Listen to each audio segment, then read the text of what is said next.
Hey everyone, greetings. It's Naomi Wolf. Loki is on my lap. He loves to curl up on my lap during podcasts.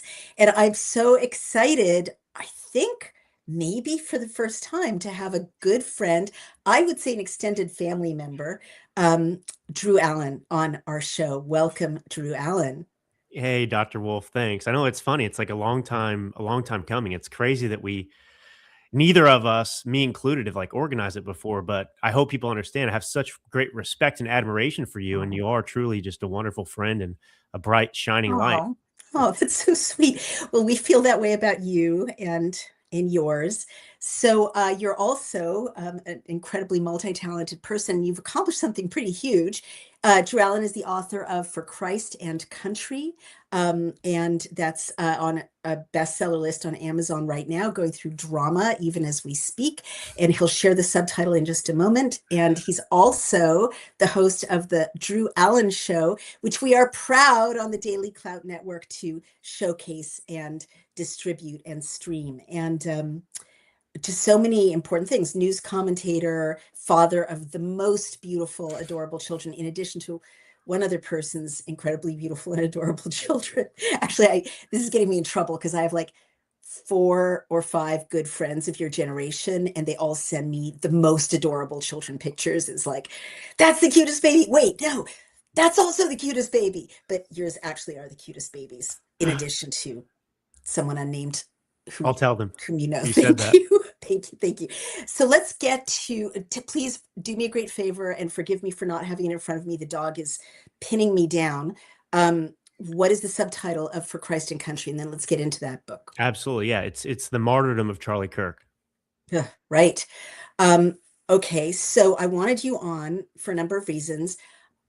The book is already making waves, generating controversy, and you got banned by Amazon and then kind of weirdly, readmitted, and you've run into other publication hurdles. First, tell me the thesis of the book, why you decided to write it, and then tell me about the challenges that you faced.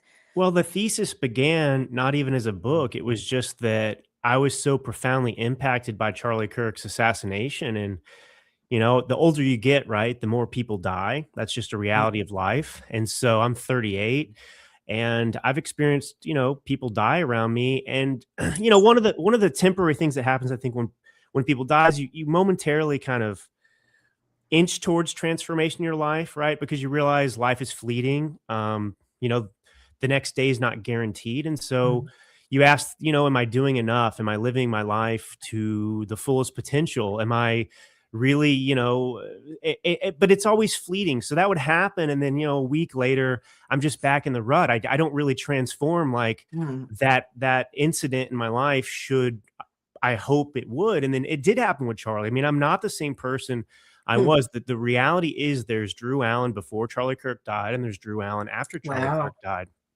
And Wow. uh, and so the book started with trying to process those feelings and emotions. And as I dug into Charlie Moore, and just as a aside, I did not know Charlie personally at all, but I was his publicist along with AJ Rice for his second to last book, Right Wing Revolution. And so I had a little bit of a professional association. Um, and then I was just looking at the environment that led to it, and kind of like a journalist, sort of. I don't want this to happen anymore.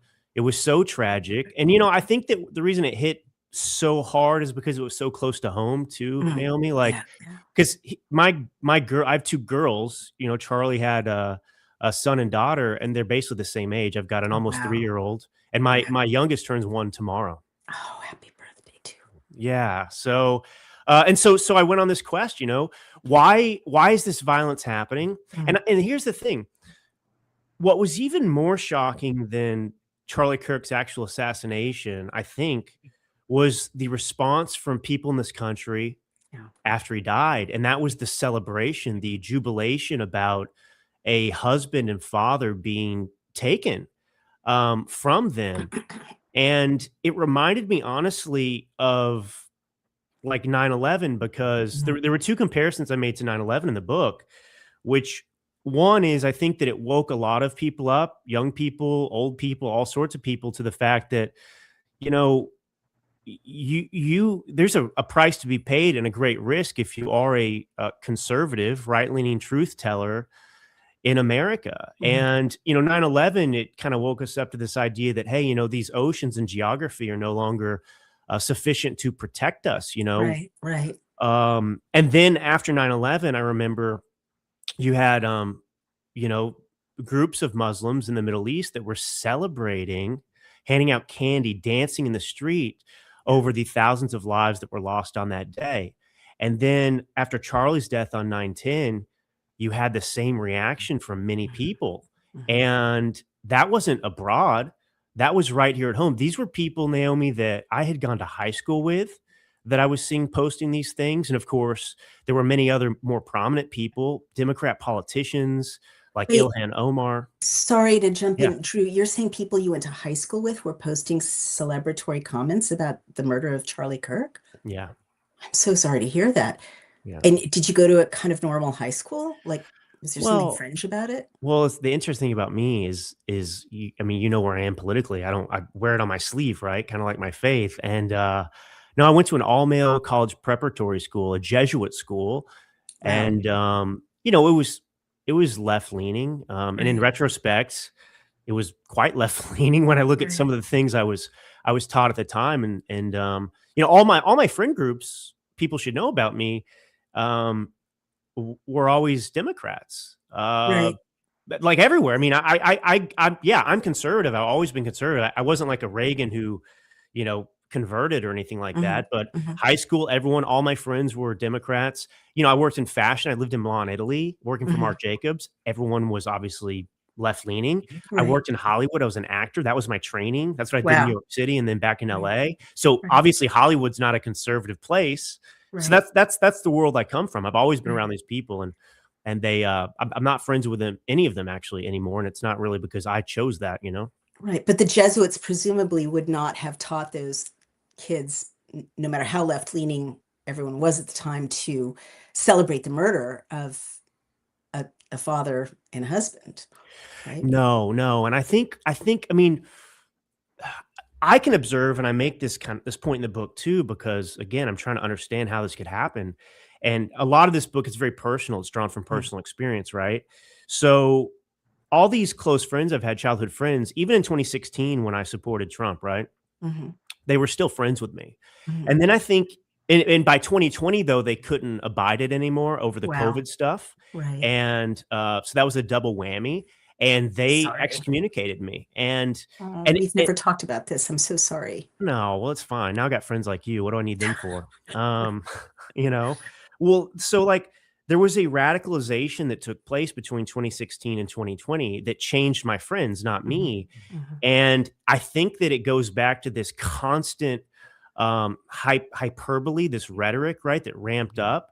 I was considered, they mm. use the word like genocidal because, you called out. I mean, please, I can't even, I don't hold a candle to what you went through because you were one of the most prominent warriors for justice as it Thank related you. to truth with COVID. But I got my own little taste of it. And for Sure, of me, the course. repercussion was not Great Britain coming after me and trying to destroy my life like you. It was just friends of mine that couldn't be Mhm. friends. So that constant Still drumbeat bad. of hatred, Mhm, yeah, mhm. it changed What people on the what did left. they call you? Can we be a little specific? So this book, just to step back and big Yeah. picture it a little bit, is this book about like using or making use of, I shouldn't say using, or reacting to maybe the assassination of Charlie Kirk or the murder of Charlie Kirk for a deeper question about how have we come to this, the hatefulness of language, especially from the left, the murderousness of language, what happened to these people. Is that the thesis of your book, or is that the journey Yeah. that you're Yeah, describing? that's one of the profound theses, which is that, we need to be courageous enough to um acknowledge that the rhetoric on the left has real world consequences that are violent. And so, obviously we have a right to free speech that I protect in this country, Mhm, but all of our rights demand, a certain amount of responsibility, right? mhm, That's the double-edged sword of the greatness of America is that yeah, we have all of these wonderful God-given rights, Mhm. and the individual has to, take care of those rights and act responsibly. Right. And so, yeah, I mean, look, I mean, there's been too many instances of this. And here's the thing: after every proven example of left wing violence Mhm. that can be traced directly back to at least the left wing ideology that's being promoted on media and by Democrat politicians, Mhm. they never ever look in the mirror and have a moment to say, hey, let's do a little self reflection. Maybe we shouldn't call Donald Trump Nazi, Hitler, Mussolini, a threat to democracy anymore, because it's not true. And obviously, it's inciting acts of violence, real world violence against Trump and others. Mhm. Huh, you've said so much. Let's drill down just a bit. What were some of the things that your formerly nice, or at least civil, when you disagreed, friends were saying online about you after 2020? Well, my best friend at the time, who was my best man in my wedding, Oof. I had one final phone call with him that I never knew was going to be the end of it. It was about the election, obviously, and pointing out that, hey, man, there are statistical improbabilities here and things that don't add up and don't make sense. Like, this is Mhm. not a kosher election with mail-in Mhm. ballots and everything else. And he one of the things he said to me was, basically, I used to think you were smart. Um, how could someone like you believe these sorts of things? Oh my gosh. But here's the kicker too. You know, what I find talking to people in my orbit or prior orbit still is that a lot of this extreme radicalization, I'm sorry to say, comes from the women they married. And it's a Mm. really interesting thing because I think that you do have, I mean, if you look at a lot of these protests, even what happened in Minneapolis, Mhm. like a lot of these people who are kind of radical leftists, if you will, Mhm. they're white women. Yeah. Um, and I don't know. I mean, I can speculate about that to some extent, but that's that's something that I've found as a common thread with a lot of these. I Mhm. mean, for example, because of being public facing like I am now, and I've become more courageous since Charlie died, of course, I've had people reach out to me from my high school that Mhm. follow me on Facebook, and Mhm. privately they say, thank you for speaking out. Thank you for doing what you do. And they'll Right. say something like, I don't have the courage to do it because they don't know, nobody wants to be attacked and hated, but I'll Right. take it. It's fine. Right. Right. Um, and so one of these people I talked to, we just got in this conversation. I said, well, who do you still hang out with and spend time with in from our high school? Because he still lives in Dallas, with where most of these people still live. Mhm. And one of his good friends, he said he lost, and it coincided with him marrying a very left wing woman who Mm. basically, didn't want him hanging out with him anymore because he was right leaning. Wow. Wow. That's horrible. So you're observing that young men, well, I'm going to call you young. Um, I guess what would you be, Gen Z? No, no, no, no, no, no. I'm still. Give me some of these Are gens you a real quick. millennial? I'm a millennial. Thank you. Yeah, yeah. Right, I right. call So, myself the millennial minister of truth. yeah. What a Biden moment there. A lot has happened this week.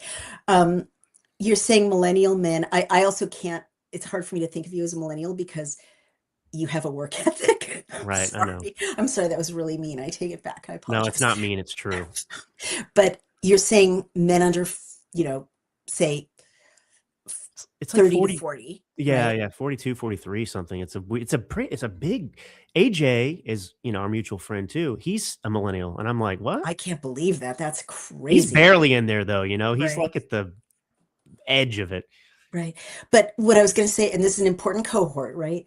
The men in your observation maybe went through, tantrumy moments of saying, "Oh, I used to think you were smart," or whatever.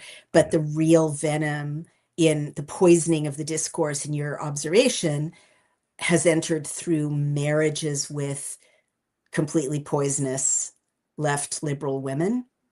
Yeah, yeah, yeah. The worst of it, I mean, look, I mean, the my former best friend is the perfect example. He married a woman that was very radical, far more radical, and certainly not level-headed like he was. I mean, this guy's a physician; he's a doctor, right? Mhm, mhm, Obstetrician, actually, mhm, mhm, and a very successful one today. mhm. Um, but you know, it was I saw it because during COVID I lived in California, for example, right? And so you know, for 2 weeks I bought the BS, right? Like I remember I went to my mother-in-law's house. We were living in Orange County at the time, and she didn't live far away. Mhm. And it was like the first week of COVID, and we were just like tired of just being stuck in our homes. And so we're like, let's Right. hang out.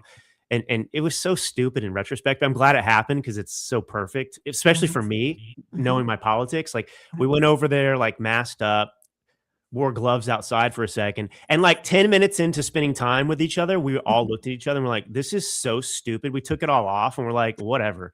Right. But you know, we went to get takeout in because Mhm. California was locked down, Right. one of the worst states. So bad.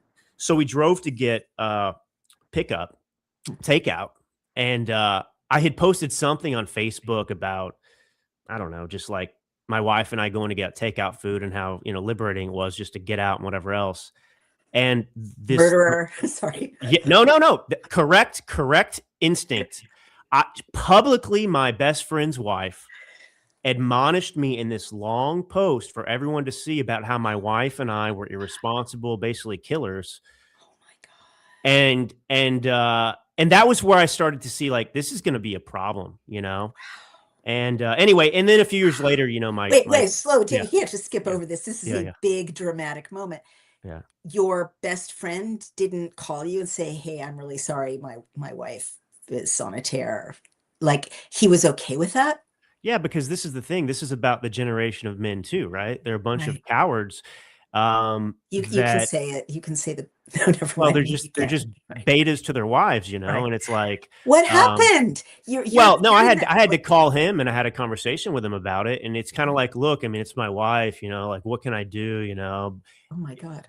So you know, so he took her side over mine and whatever else. I mean, It's my wife, what can I do? Like married people are not supposed to have conversations about like loyalty and respect and civility to their best friends. well, I got to be honest. No, yeah, your point is absolutely correct, but this was a scary person, Okay, no, scary I believe radical it. leftist, you Yeah, know, and yeah. um, whatever. You know, these Okay. guys were going to get divorced, and then they were doing in vitro, and they were about to sign divorce papers. And then the kid that she got pregnant, and so they decided to stay married. So he Oh, what a unfortunately didn't dodge a nightmare. bullet. Oh Yeah, my yeah, yeah, God, all around. Oh, how awful. yeah. But they called me Nazi, a Nazi. You know, Wait, hold on. Your yeah. best friend's wife called you a Nazi? Well, no, my I'm just kind of moving towards like to your original question about like what these people were saying to me and Right, everything else. right. And yeah, they were calling me People you knew called you a Nazi? yeah, yeah. Yeah,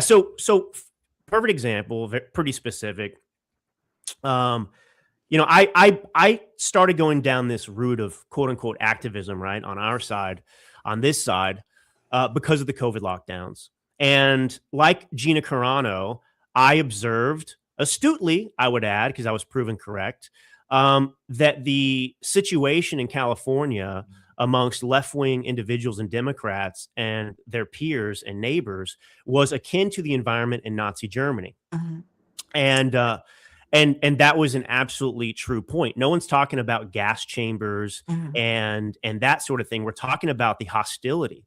And I was talking about how these masks, you know, were signs of obedience. You know, it was like mhm, the Star of David. You know, mhm, you're supposed to show, you know, compliance or whatever else. mhm. And it's teaching a young generation of children, of course, to be compliant to the government.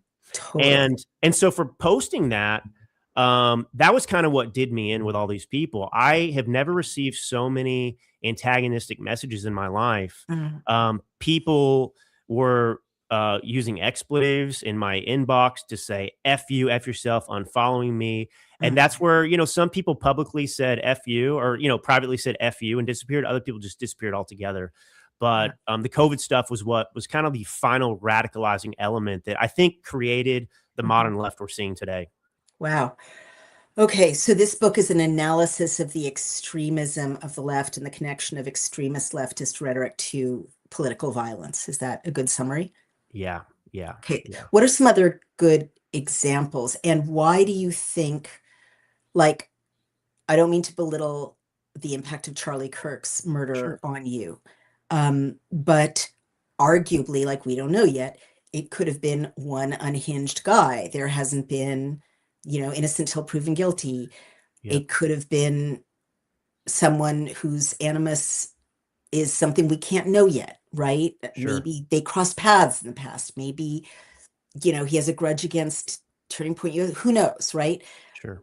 It so often the narrative that emerges at the point of a drama or even soon thereafter isn't the same as what emerges at trial after discovery.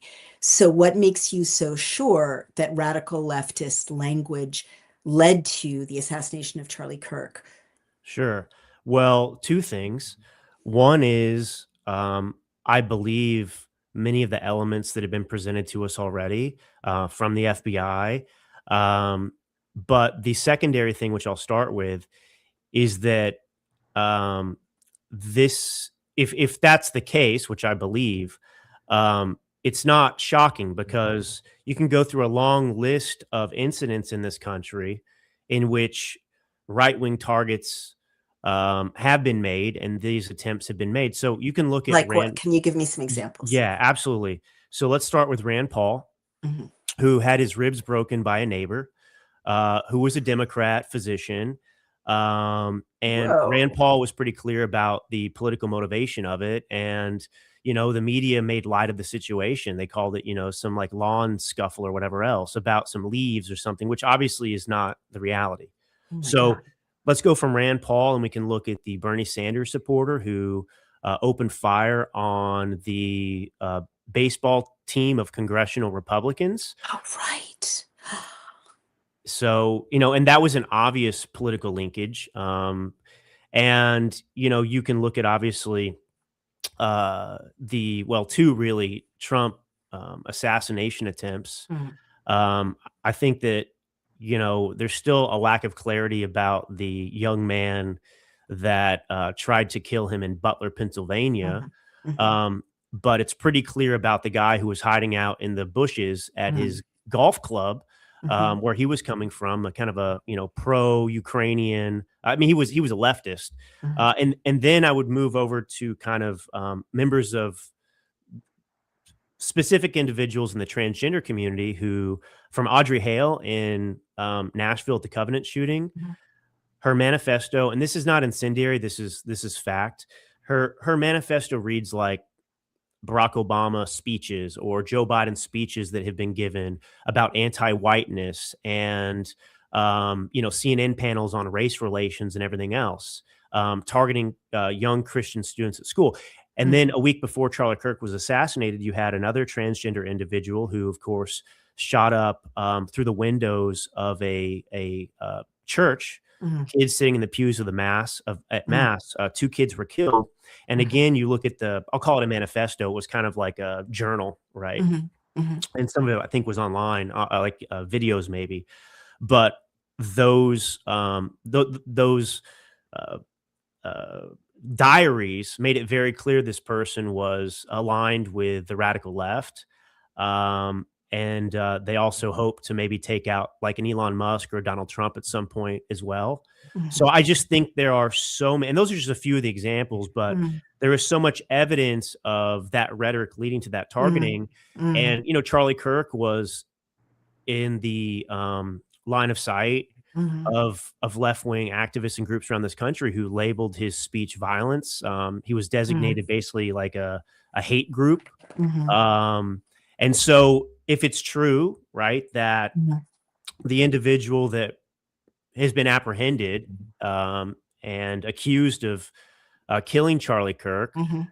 well, this individual came from a conservative family, right, raised by Mhm. Mormons, Mhm. and was in a romantic relationship with a partner who was transgender. And his family said he had been radicalized, in kind of like recent years or a year. And he had expressed his disdain for Charlie Kirk. And so to me, it's not shocking or out of the ordinary Mhm. that somebody linked with a community that is so tightly bound to left-wing rhetoric that believes that people like me or Charlie Kirk or others that speak from a place of faith and truth, Mhm. that our words are violence and therefore we can be dehumanized to the point that Mhm. you can kill us and basically just dismiss us as a clump of cells, Mhm. that totally makes sense to me. Mhm. Wow. Well, you've definitely offered a pretty compelling and comprehensive list of left-leaning or left-wing violence against conservative targets. My mind was going, when you were speaking, and aligned with what Matthew Spears' mine was a question, his is a comment. His comment is, people prone to violence, left or right, have problems. They need help. Let's stop pointing fingers back and forth. You've got crazies on both sides. What else is new? So I love you. I love your work. I think it's wonderful that this book is getting a very wide audience. These are debates we need to have. It would be wonderful if we had them between you and a left-leaning person or a liberal, leftist person who doesn't agree with you. That I hope to see that again in my lifetime. But I could arguably go through the last 10 or 15 years of American history and select out, I'm not going to say cherry pick because you're my friend, but select Sure, out sure.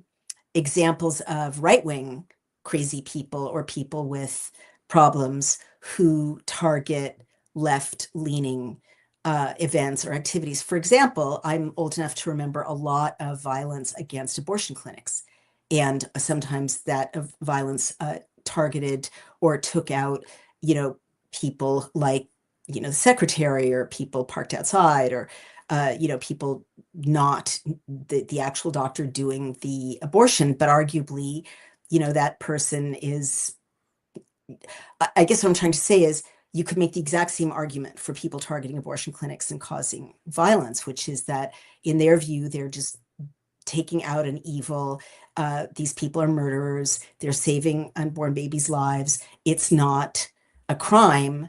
They have to be stopped, right? It's very similar reasoning. So what do you say to Matthew Spears or me? I mean, look, I agree with you. Let me add one more example. No, I I love agree with this. you that I, toxic yeah. language for sure dehumanizes people. We've seen this in history.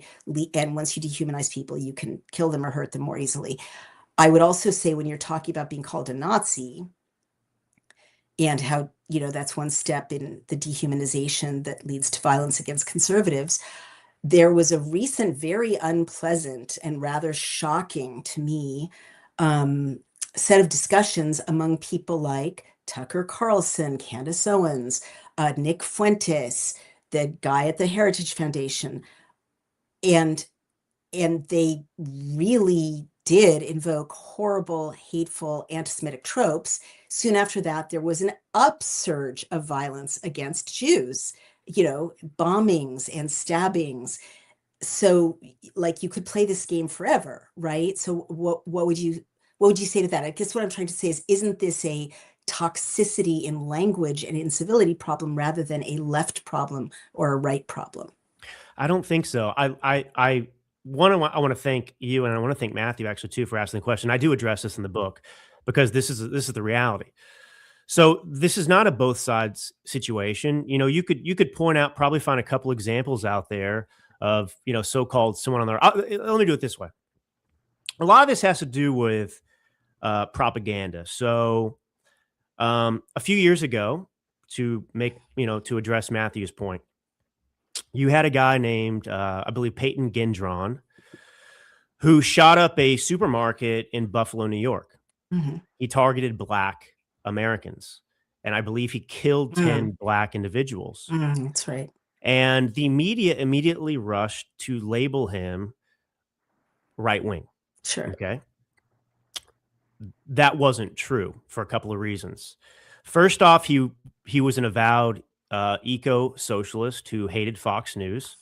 The only thing that the left associated, and he talked about, I believe, replacement theory or something like that as well. Replacement theory, by the way, is not a right-wing conspiracy; it's a left-wing practice, and you're seeing that right now in this country with what they've been doing with illegal immigration. And it's not race based for someone with common sense. It's not about their race. It just happens to be that these people are being imported from places that don't understand constitutional republic or our rights or have those appreciations. and they're coming here for welfare. And therefore there's this unholy alliance between like a Somali community, for example. I think I've got to Yeah. jump in. Yeah. I don't think you can say 100% of people are coming here for welfare. I think you have to qualify that sentence. Okay. Yeah. Well, I mean, I think that if you're an illegal immigrant coming here, you were coming here because it's a better place for you to be than wherever else you come from. Totally agree. And so my point is these people are given welfare, and it's one of the incentives for bringing them here. If you Mhm. compare immigrants, and then we'll go back to Matthew Spears, but Okay. if you compare immigrants, illegal immigrants in particular, especially over the last, 4, 10, longer than that, really, to the turn of the century, right? Early 1900s, and throughout our history, we've had immigration, right? But there wasn't a welfare state. Mhm. So the difference is you can read history books, which are so fascinating to me. And I speak Italian, so I love Italy, and I love obviously Italian Mhm. immigrants too. Mhm. Anybody in New York has to, love Italians. They even invented their own language that really isn't Italian there. But anyway, these Italian immigrants would come here, and they'd come with nothing but, the clothes on their back, Mhm. essentially, Mhm. and they didn't speak English. And I love reading these stories and testimonies of the early Italian immigrants who would get whatever crummy apartment they could, lodging in New York City.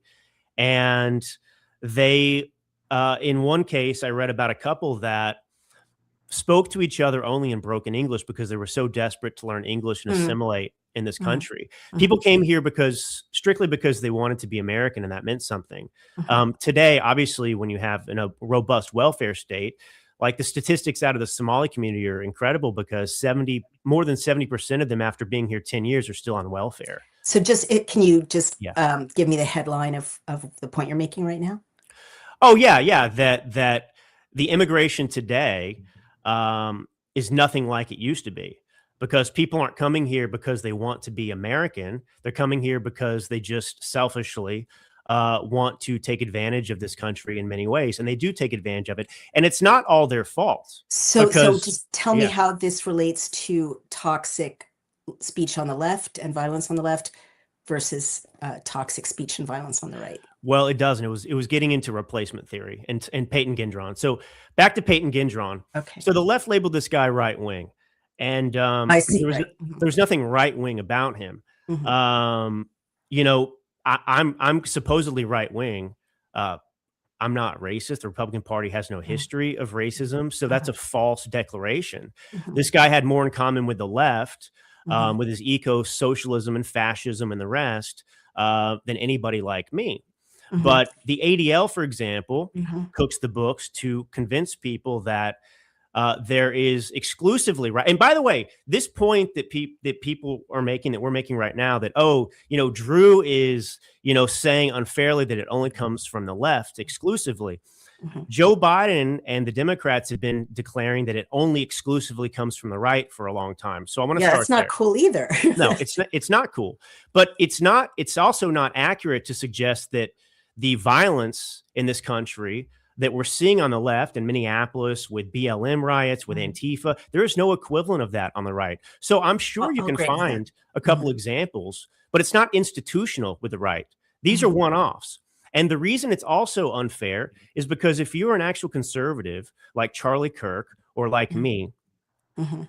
your beliefs and system flows from a foundation of scripture and faith, the Judeo-Christian values that this country was founded upon. And Mhm. so therefore, we do not condone these acts of violence. We believe in a transcendent power that actually restrains us from activity like this. Mhm. And so anyway, so back to we have to talk about the ADL because the Mhm. Anti-Defamation League, which maybe once had a purpose and was good about trying to curb anti-Semitism in this country, Mhm. it's run by Jonathan Greenblatt, who's an Obama guy, and it's Mhm. just a propaganda arm for them to then recycle their talking points and have something to point to claim that violence in this country is right wing. So the transgender killer Audrey Hale, for example, who was obviously an avowed leftist, and it was a politically motivated attack. The same thing with the transgender killer that shot up the students sitting in mass. That was Mhm. also a politically motivated shooting. Mhm. And these don't find their way into the ADL's reports of extremism in the Oh, country. interesting. I see what you're saying. So you're saying groups like the Anti-Defamation League, um, tend to skew left now, and they, for their part, cherry pick examples of what is hate speech, what is a political extremism. I just do need to know, you're getting, I love my audience because they're very, very thoughtful. And I think our favorite thing is the idea of the golden rule, like, or I should say Kant's the Kantian imperative that, you know, if I'm going to claim it for myself, I have to like be systematic and claim it for everyone else. And a lot of people are saying, well, as you see it yourself, you know, get over the labels and the toxic speech, the assumptions. We have to take a good look at ourselves to grow, including you, sir. And other people. There's one woman who is mad at me. Let's see. Radicalized is the word of choice nowadays, goes both ways. I remember when Naomi Wolf was a feminist, talk about radicalization. So Maria Luisa, I am still a feminist, but I do take their points. I'm not trying to give you a hard time. I just want to elicit from you what's different. How can I put it? I agree with them that the issue is violence, you know, hate turning into dehumanization, turning into political violence. I don't agree with you. I think it's dangerous to conclude. In my experience, the left used to think they were innocent and that they couldn't do wrong. In every victim society I've ever known, when they had an ideology of, oh, we're being victimized, they think they cannot become an oppressor. It's a very dangerous mindset, because then the minute they get power, they become an oppressor and they don't see it.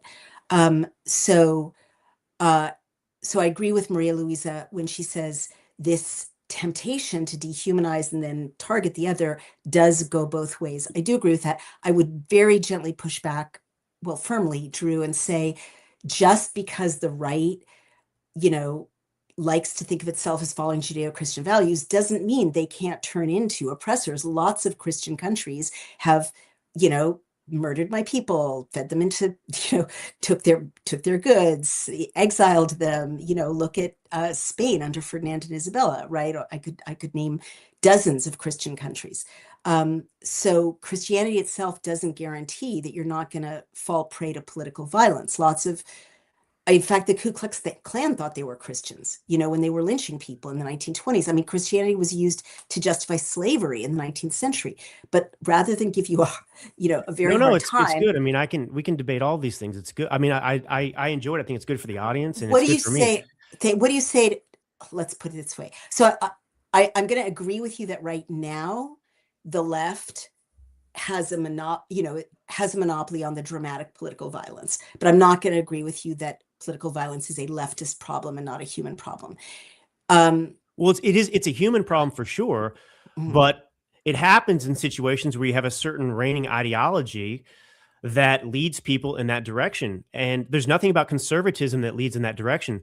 And people, I would beg But people. How can you say that? How can you say that, Drew? Because I'm living in this world right now, and I'm seeing what's happening in Minneapolis. I'm seeing BLM. I'm seeing Antifa. I'm seeing a targeting of President Trump. I'm seeing these assassination attempts, the murder of Charlie Kirk. All horrible. I agree. But where's the example of that happening from people like me?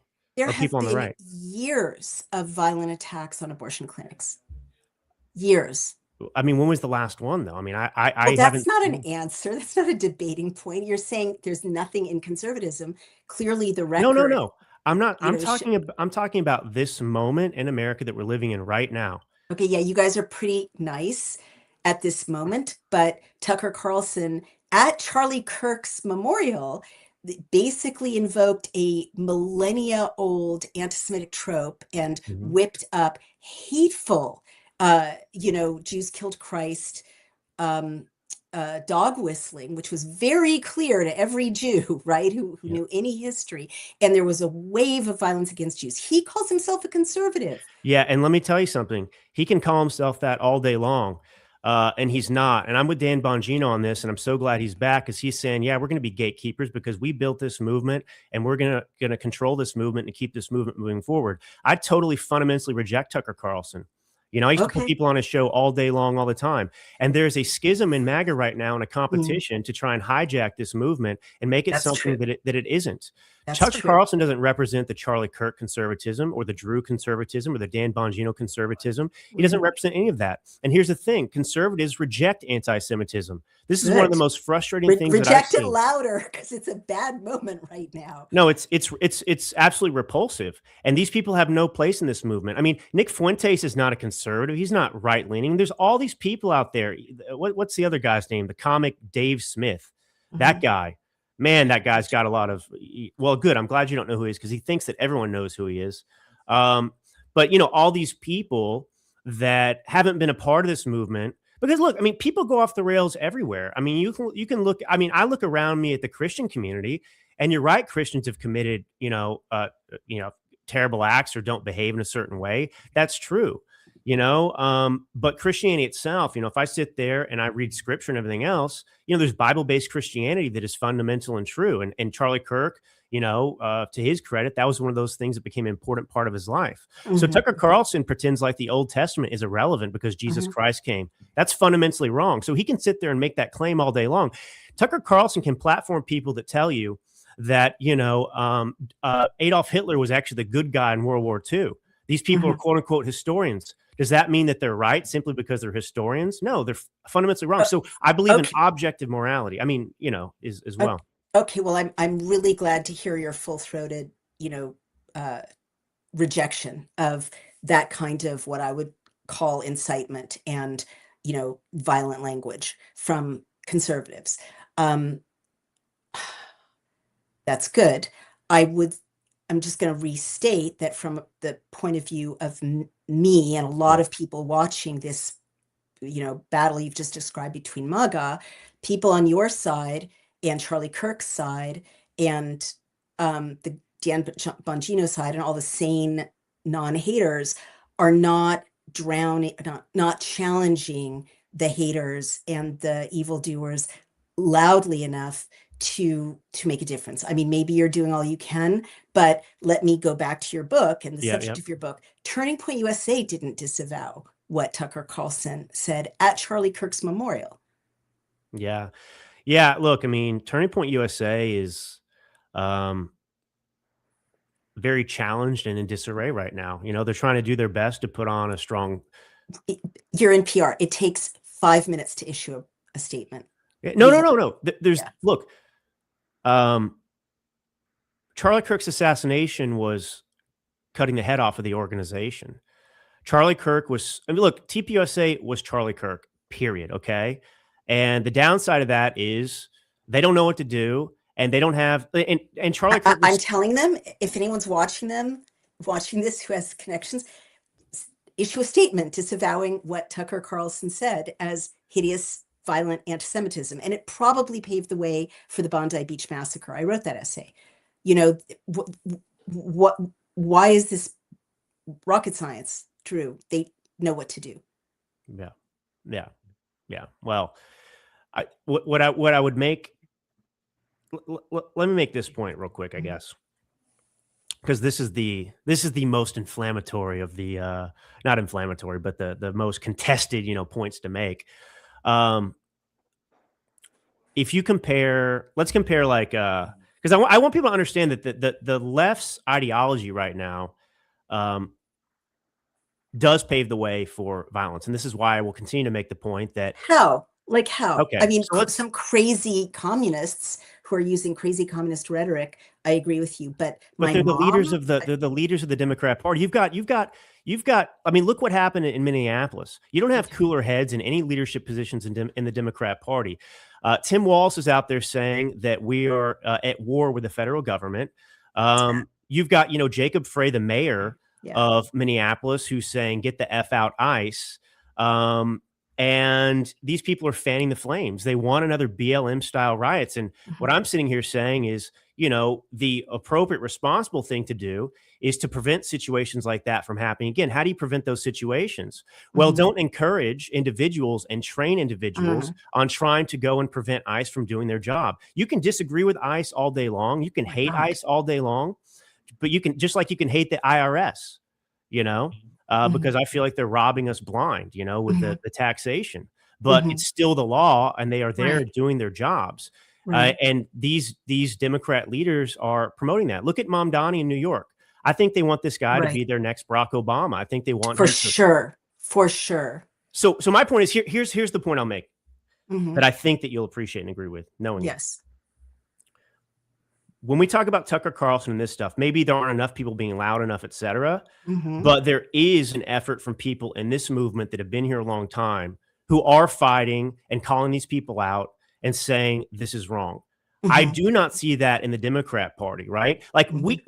we are totally vulnerable right now on the right Hmm. from being hijacked and taken over by lunatics that are anti-Semites and everything else. Hmm. But we recognize it and we don't want that to happen. Hmm. Okay, good. In the Democrat Party, there is no effort to push back on this. Hmm. You That's have true. the Governor Hochul of New York who shows up to Mamdani's little inauguration, like Hmm. clapping like a seal as he Hmm. spouts communist talking points. Right. I'll agree with you there. So I just want to call attention to something pretty creepy. This guy, David Hogue, uh, look at his avatar, whatever it's called, 8647. Isn't that a threat? Isn't that communication of a threat? Yeah, isn't 8647? Is that anti-Jewish or something? I don't know. No, I think it means to 86, like Oh, assassinate. yeah. That's right. He wants to kill Donald Trump. That's right. That comes Okay. from James Comey. Yeah, that's right. All right. So I'm just going to say I don't support or platform threats of violence. Communication of a threat is illegal. It's not First Amendment protected speech. So David Hogue, I'm going to hide this, but also I'm going to let Facebook know that you're communicating threats on my platform. You can't do that. And it's a very dangerous thing to do. And I think I would agree with this shows, even though I'm arguing with Drew, this shows the importance of his book and the importance of this conversation, because you feel either you're a bot or a troll or a real person, but for whatever reason, you think it's okay to threaten the president of the United States. And I'm also going to notice, Drew, which I think you should take as a compliment, Sure. that a lot of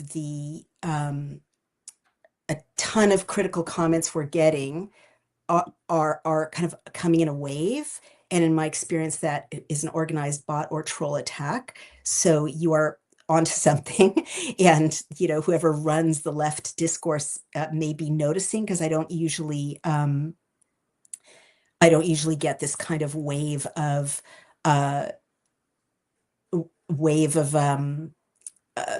bot and troll uprising unless there's something really relevant, like we got it last time with the rollout of 6G, which is really interesting. So if there's something like we're really over the target, we tend to get this. So Marty Edelson says ICE is violating the law. We haven't, I don't really want to go into that rabbit hole, but I did want to call up what Daniel Kahawai says. And I think this is the Daniel Kahawai who used to be my friend on Facebook, in which case, greetings to you. You used to send me wonderful quotes from the Bible, if this is the same person. And he says, Minnesota is using any means necessary so that the fraud is ignored, which is pretty obvious. And what would you say to that? Do you think that money is and Matthew Spears says, I ain't no bot, just bored on Saturday, lol. And I'm not going to, you say it's not a threat, but it's a threat. ICE is not allowed to murder citizens. And that is my friend, Daniel. So what would you say to kind of this resistance that you're getting, that ICE has gone too far, they're murdering citizens, that it's legitimate to push back against fascists like you? Well, this is the thing about the left's ideology today. They can justify any behavior whatsoever. The ends justifies the means. And this is the point of the language. If I'm a fascist, if Charlie Kirk's a fascist, if his speech is violence, then, you're saving the country. I think that the modern left today, Naomi, a lot of these people that are the radicals, of course, they view themselves like superheroes in this fictional story they've spun in their mind. And so superheroes need a villain. And Mhm. so these people think they're saving the day, right? They're going to go Mhm. and show up and organize and protest, and they're going to park their cars blocking ICE agents. They're not even going to listen to ICE agents. They're not going to Mhm. comply with federal officers who have their guns drawn. Mhm. And this is a dangerous mentality that leads to friction and a situation that you don't want. And Mhm. so, we live in a world where the facts don't even matter. So you could Mhm. compare like how the left responded to Ashley Babbitt's murder on January 6th to um, the fatal shooting of Renee Good in Minneapolis and learn a Mhm. lot about the mentality of the left. So I would point this out, on January 6th, Lieutenant Michael Byrd. And look, you can watch the video of this. It's Mhm. horrible. Protesters are breaking the glass of the Capitol Mhm. in that moment. And Lieutenant Michael Byrd has his gun drawn in a corner. And Mhm. Ashley Babbitt appears to try to climb through the window of the Capitol, and he Mhm. opens fire and shoots her and kills her. And she was unarmed. She was 36 years old, a female Air Force veteran. Okay. And Lieutenant Byrd was promoted after that, and he was hailed a hero. He went on with Lester Holt, who I used to know actually. Mhm. And he talked about how he saved so many lives that day by taking that shot and so on and so forth. But the point is, the left viewed that action through the prism of, okay, Lieutenant Byrd is a hero and Mhm. Ashley Babbitt is, the villain in that situation and a criminal. And they Mhm. didn't shed a tear for her. Now Mhm. you fast forward It's almost 6 years from January 6th, sorry. 2021 to January 7th, 2026, Mhm. and you have an ICE agent who fatally shoots, a protester in that Mhm. situation. Mhm. And what was the immediate reaction from the left? It was that this ICE agent, regardless of what the facts are and what they're proven to be, this ICE agent is de facto a villain. Mhm. He's a murderer. He's a killer, and and Renee is just an innocent victim. And the prism is, it's basically, the question is simply, okay, was this person on my team, right? I hear you, and no one should be asking questions like that. I'm just gonna again, you know, push back. I feel guilty because I like you No, so it's much, good. but our, this is how we roll. Like two things. You Mhm. just used January 6th, which I know there are a million probably staged by Nancy Pelosi, all of that, but also lots and lots and lots of conservatives stormed the Capitol. They did. Maybe they didn't commit the violence they were accused of. Maybe their intentions were good. They stormed the Capitol. They did. So you're saying nothing in conservatism, lends itself to violence. To me, that is such a in historically when a group of people, black shirts, brown shirts, any militia storm the parliament or storm where parliamentary processes are happening, that is a complete trampling of civil society and the rule of law. So all that I'm granting all the weirdnesses and stagedness and messed upness and entrapment of January 6th, hundreds of people should have just stayed outside and read the Constitution and not stormed the Capitol. So I disagree that there's something innate about conservatism that keeps you ever from being violent. That was violent, and it wasn't, you know, as a woman, I will just say when the rule of law is trampled, it's women and children who are most at risk. So, number one. Number two, you're not right about abortion clinic violence. This is a report from the National Abortion Federation, and it says 3 years post Dobbs, meaning the decision that returned abortion restrictions to the states, abortion providers experience high levels of violence and disruption. And these are the key findings from this year's report: 621 cases of trespassing, 777 obstructions, 296 death threats or threats of harm. 37 cases of stalking, 38 cases of assault and battery, 3 arsons, 3 attempted arsons, and 12 bomb threats. So those are conservatives. So what do you say to Well, that? Don't I believe that I would conservatism I keeps I you would I would push peaceful. back on that a little bit because I have too much familiarity with the way like the ADL operates to inflate statistics and not be completely It's not transparent the with how they get ADL. there. This No, is no, I know that, but there is okay. a vested interest in protecting these narratives out there that we're supposed to believe. And I would argue that, if there's a system out there, I would love to see, how many pro-life centers or whatever else, Mhm.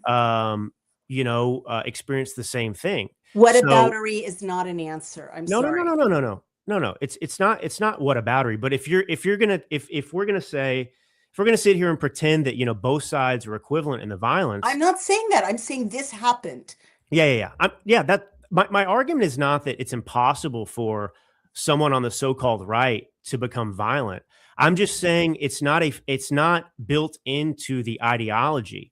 It's an exception rather than the rule, is what I'm How trying to is it say. not? If I'm looking at 12 bomb threats just in 2023 to 2024, and the ideology of the pro-life branch of conservatism is specifically these people are murdering babies. We have to bomb the clinic to save the babies. They say that. They say save the babies, save lives. I These are don't know. I don't murderers. know any of these people. Nobody that I know that's a conservative thinks that way or would act that Mhm. way.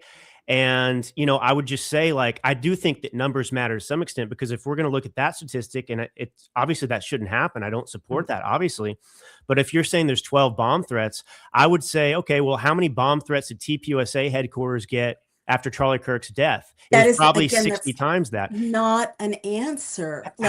Because look, Drew, Yeah, respectfully, I love you so much.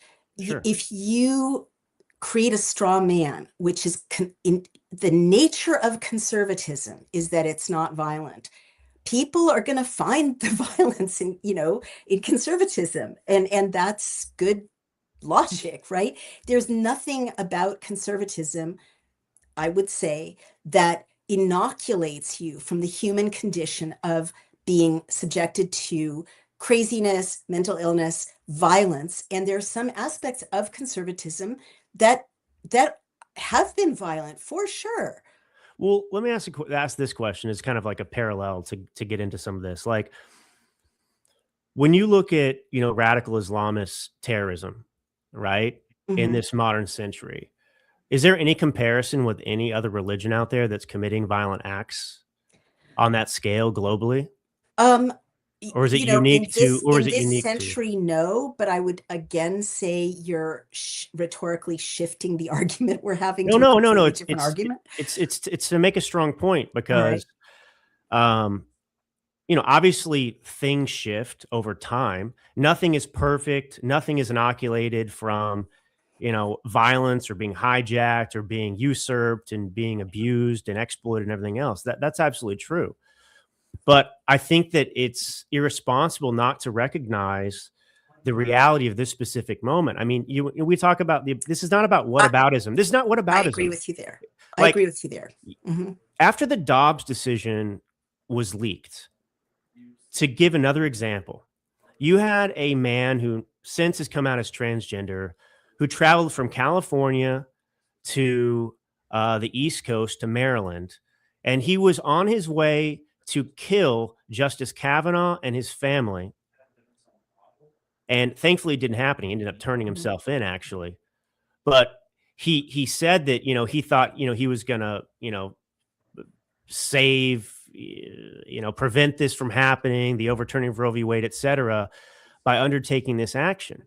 And my Hmm. point is I point out all these very specific, assassination attempts that most of them have failed, except for Charlie Kirk, of course. Hmm. Like, you cannot find anything close to that coming from the conservative movement. And I think that has to be recognized. There is something about the ideology of the left, just like there was something with the ideology within Hmm. radical Islam that Hmm. is fueling this. All And right. Well, yeah, sorry, go ahead. I don't want to yeah, cut you off. no, no, no, no, Finish your no, thought. no. It's fine. It's fine. It's good. You have something that's going to be good to say that will Not spur. really. I was just going to say, can you give us 5 more minutes? We've come to the end of our time, but Yeah, yeah, I yeah. want to end on going back to the substance of your book rather than this Sure. argument that we could have like For 6 hours, like brother and forever, the rest of sister our lives. forever, right? Yeah, Right. Let's go to the rest of the book. yeah. In addition to making the case that you're making is that there's something about this moment and the left in America that's violent, and illustrating that. What are the other insights you want us to be sure to, or arguments that you want us to be sure to know about in our time together before we Sure. get Yeah. Look, I mean, it's a message of hope at the end. I mean, it's about my own personal transformation after Charlie Kirk's death. It's very deeply spiritual from a Christian perspective, Mhm, very theological.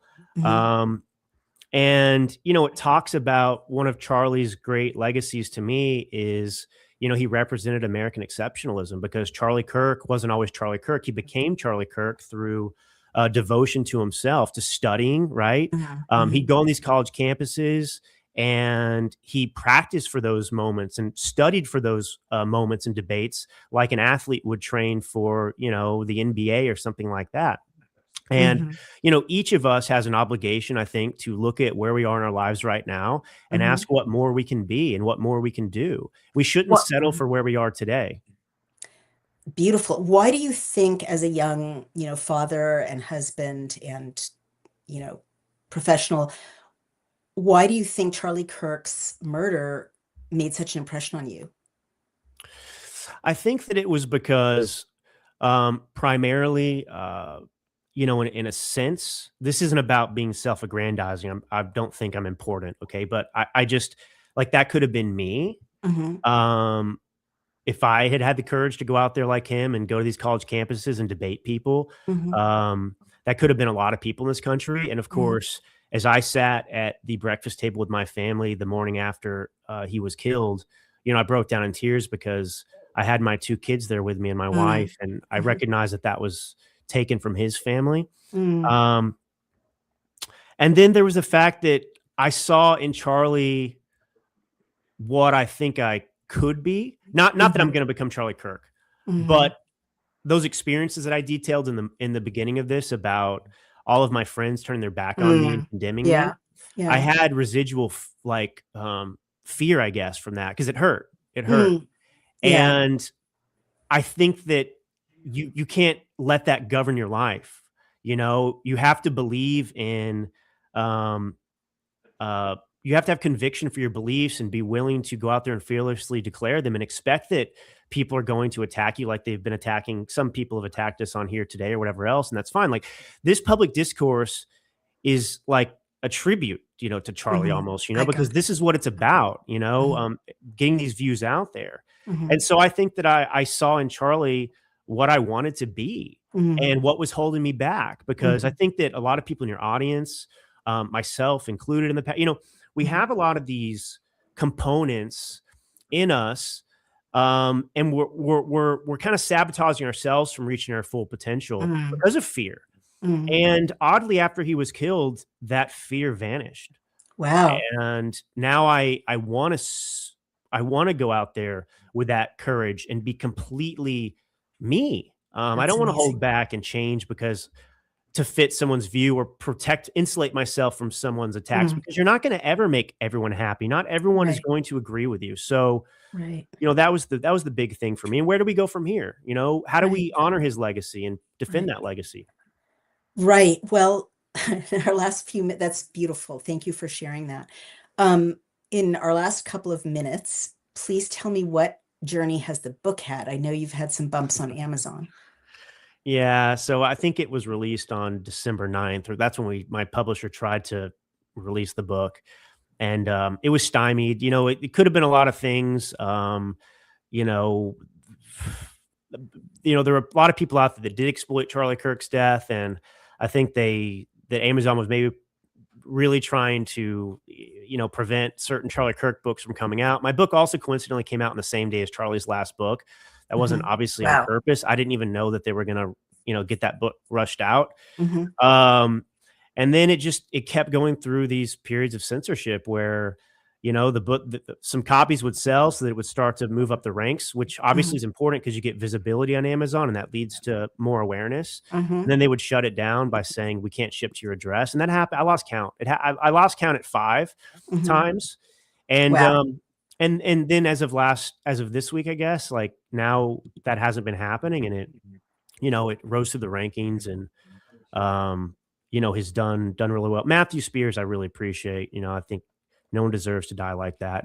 And this is my optimism and hope for where we are as a country, because Matthew disagrees with me on so many things, I'm sure, and he probably agrees with me on a lot of things too. And I don't hate Matthew, Naomi. I don't hate anybody who would You disagree with should. me. He's giving you tons of like really good coaching advice in the comments that I'll share with you later. But and like keep going, bud. We're on your sides. Well, yeah. I mean, and that's the thing too. It's like you come out here and do this stuff, and Yeah. everyone's gonna have some kind of uh, what do you call it, like armchair, Opinion. suggestions or Yes, whatever sure. else. Like I know how to do my thing and whatever else, and I don't whatever. No, he's just being really nice. He's just generally Yeah. being really nice. And yes, he either agrees or disagrees, but the bottom line is we're Americans and he wants to work Well, and out here's the the thing. conversation.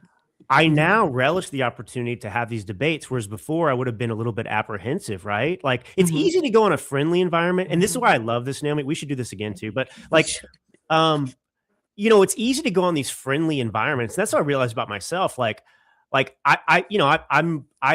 not like timid. I've written books and I have a podcast and go on shows, but to do this kind of thing, a lot of people don't want to do because it makes them uncomfortable. And that's because they don't have conviction and they haven't studied enough their positions. So you and I may never agree on a certain subject. Right. And the object isn't necessarily to change each other's minds. It's just to kind of get it out there. And maybe we learn from each other. Totally. But if you can't debate, it means that you haven't studied enough. Right. Right. Totally. We're also in a world, and I hope you address this in your book, and maybe if not, maybe you'll address it in other interviews, but the algorithm makes the echo chamber like more and more of a thing. So we don't get a chance to hear other people's point of view, let alone to have a civil dialogue with them. But yes, Matthew's awesome. So people are asking for the website and they want to know how to get the book, because of course you're probably going to sell a lot more books by our having a pitched battle. It's an important book, I promise, and it's I like believe it. I can't wait to read it all the way through. I'm excited about I know it. you have to come back on here with you'll have like 100 pages printed out of debate questions, and pushbacks, which I would love. But that honestly, get on Amazon now. They still take like 3 weeks to get it to you. It's available at Target, Walmart, places like that online too. But I would recommend getting on Amazon now for Christ and Country, the Martyrdom of Charlie Kirk. Yeah, Amazon's great. You guys, let me echo that and validate what he just said. We want to, whether you agree or disagree with everything that Drew brought up, I will vouch for him as an author. He brings up really important content, and it's an important subject. We've got to talk about it. And if his book makes you want to argue, argue and like create a situation in which you can go have a debate with someone you disagree with and go have coffee and hash it out with them, because our country is going to fly apart at the seams if we don't. So I want to really thank Drew Allen. The book is For Christ and Country, the Martyrdom of Charlie Kirk. You need to buy it on Amazon because that's how it goes up the bestseller list right now. And that's very important for a book that's recently released, because if it goes up the bestseller lists, it gets more visibility and more promotion. Very, very important, especially in times of censorship by the legacy media. I'm sure they're not calling you, and they should, right? So it's up to us. So buy this book, read it. If you can't afford to buy it, times are tough, go to the library and ask them to order it. That's still good for the book.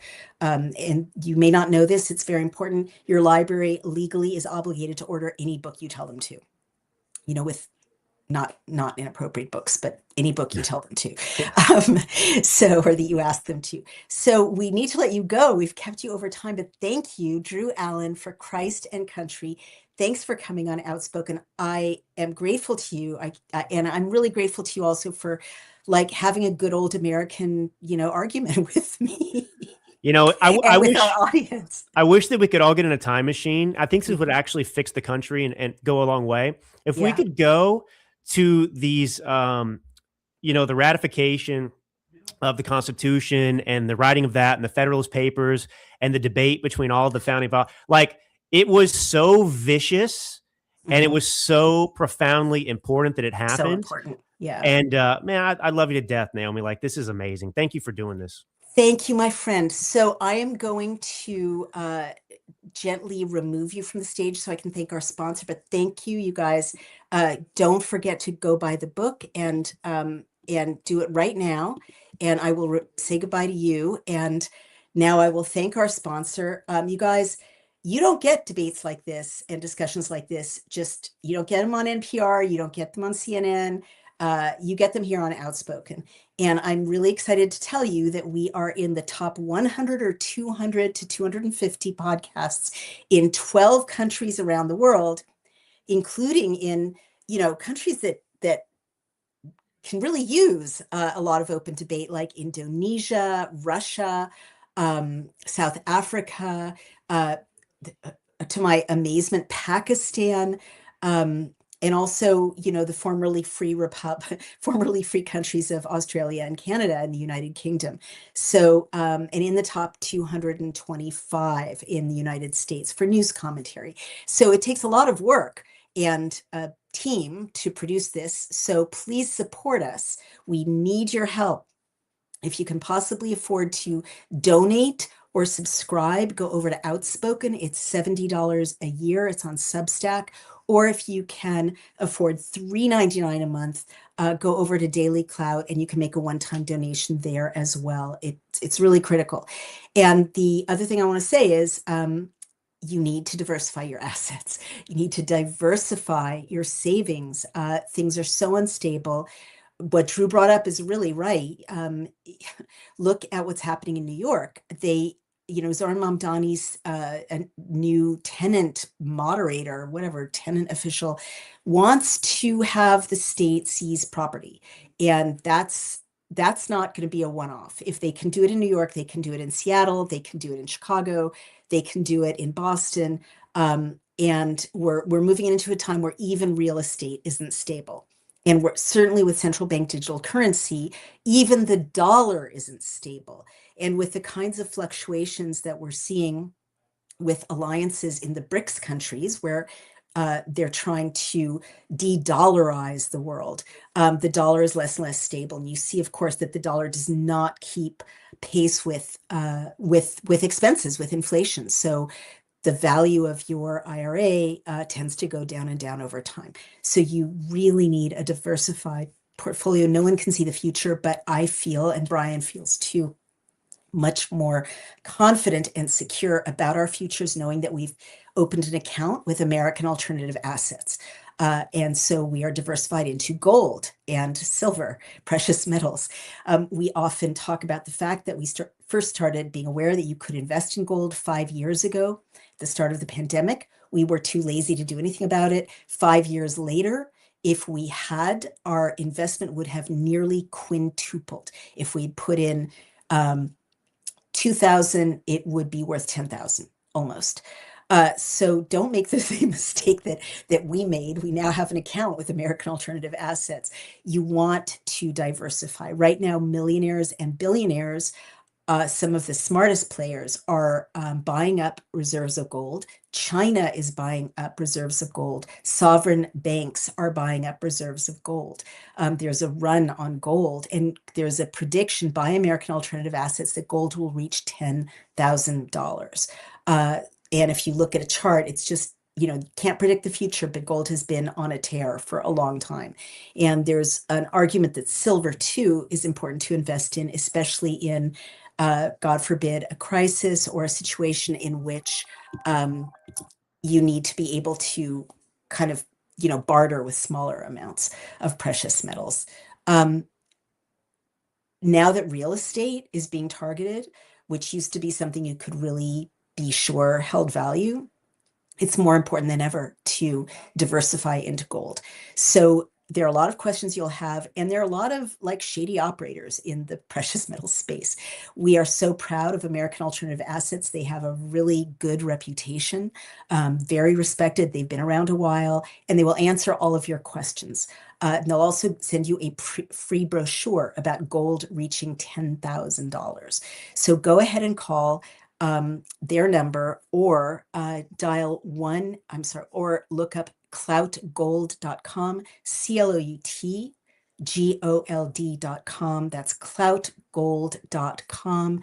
And go ahead and ask for that free brochure, and you'll get a call, and they will walk you through all the ways that you can open an account to put some or all of your retirement in gold and silver. There's only so much gold and silver in the world. They're not making more of it.